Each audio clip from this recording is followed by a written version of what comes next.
Hello friends, আমি সৈকত। আমার আজকের এটা ফার্স্ট ব্লগ। আমি আজকে চলে এসেছি চৈতন্যপুরের রামকৃষ্ণ বিবেকানন্দ মিশন আশ্রম। এখানে এসে এত সুন্দর দৃশ্যটা ক্যামেরাবন্দি না করে আমি থাকতে পারলাম না। জায়গাটা এতটাই সুন্দর, মানে এখানে এসে পুরো মনটা পুরো শান্তি হয়ে গেছে। ঠিক আছে, এখানে যদিও ভিডিও করা বারণ, তবু আমি ভিডিওটা করেছি তোমাদেরকে দেখানোর জন্য। দেখুন বন্ধু, শুধু ভিউটা দেখুন।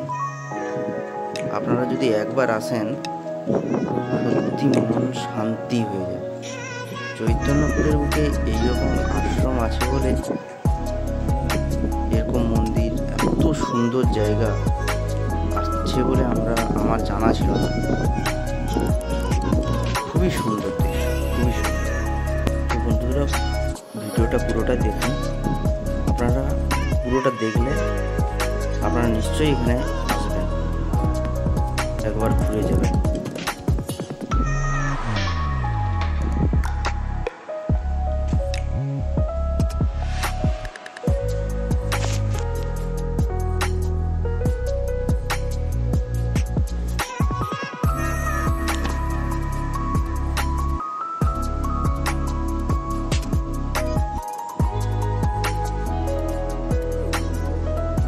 বন্ধুরা, যদি ভিডিওটি ভালো লেগে থাকে তাহলে লাইক, শেয়ার, সাবস্ক্রাইব করে দেবেন আর কমেন্টে জানাবেন ভিডিওটি কেমন লেগেছে। Thank you.